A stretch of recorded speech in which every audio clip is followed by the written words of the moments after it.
തെരഞ്ഞെടുക്കലുണ്ട്. അതിനിടയ്ക്ക് ഈ ഒരു ബിസിനസ് മേഖലയിൽ കൂടെ വ്യാപാരം എന്താ ഒരു ചിന്താഗതി പറയുന്നത്?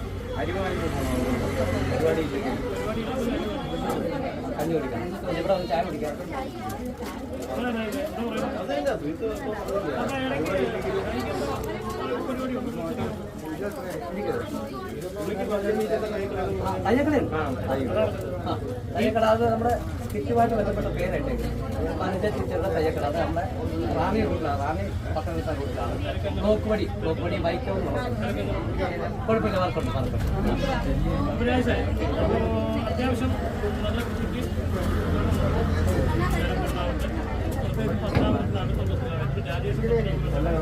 ഇടയ്ക്കൊക്കെ ഞങ്ങൾ അപ്പൊ എല്ലാവരും മറക്കണ്ട. അപ്പൊ രാജേഷിന്റെ ചായക്കടയിലേക്ക് എല്ലാവരും കൃത്യമായി എത്തണം. എല്ലാവരുടെ സഹകരണം ഉണ്ടാകും. ഒടിയൻകൊച്ചാണ് ചായ. ഇപ്പോഴത്തെ കടയത്തെ ലൊക്കേഷൻ കട നേരത്തെ നിന്നിടത്ത് തന്നെയാണ്. 26 പത്തനാട് 26 ജംഗ്ഷനിലാണ്. അടൂർ റൂട്ടിലാണ്. പാലമുക്ക് എന്ന് പറയുന്ന ജംഗ്ഷൻ തന്നെ. പഴയ കട ഇരുന്നത് അകലം എന്ന് പറഞ്ഞാൽ 5 അടിയൊക്കെ ഉണ്ടാകലേ. അത്രയും പാലമുക്ക് എല്ലാവരും ഇറങ്ങുന്നത്. ആ പേരങ്ങ് മാറണം. ഇപ്പോൾ ചായയും ചെറുകടിയാണ്.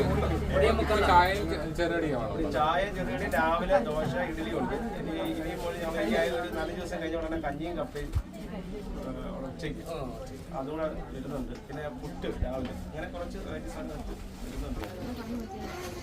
ഒരുപാട് പ്രതീക്ഷകളോട് കൂടിയാണ്.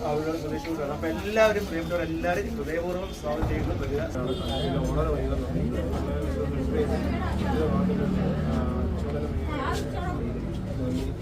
പിന്നെ ഒരുപാട് സ്പോൺസർ അതിലൊക്കെ സ്പോൺസർ ചെയ്യുന്നുണ്ട്. പിന്നെ അല്ലാതെ ഞങ്ങളെ ഒത്തിരി പേര് സഹായിച്ചായിരുന്നു.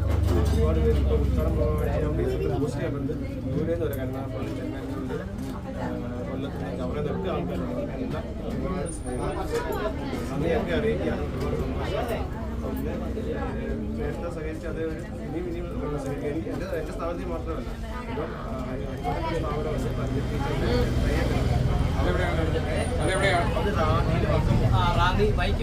വൈക്കമുക്കിലാണ്.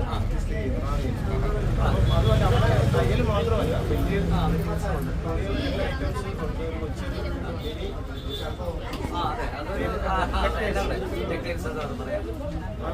അടിപൊളിയുള്ള വൈഫാണ്. പിന്നെ ചെയ്ത് കല്യാണം കഴിക്കാത്തതുകൊണ്ടാണ്. കല്യാണം കഴിച്ചാൽ ഉടനെ ബിസിനസ് ആരംഭിക്കുന്നതായിരിക്കും. അപ്പൊ എല്ലാവരും വന്ന് ഞങ്ങൾ എല്ലാവരുടെ സ്ഥാപനത്തിൽ വന്ന് സഹകരിക്കുക, ഞങ്ങൾക്ക് വന്ന് സപ്പോർട്ട് ചെയ്യുക. നിങ്ങളുടെ സ്നേഹവും സപ്പോർട്ടൊക്കെയാണ് ഞങ്ങൾക്ക് മുന്നോട്ട് പോകാനുള്ള ഒരു വഴി. അതാണ് ഇതുവരെ മുമ്പോട്ട് പോയത് അവരുടെ സ്നേഹ സപ്പോർട്ട് മാത്രമാണ്. ഇനിയും അത് തന്നെ ഉണ്ടാകും. ഒരുപാട്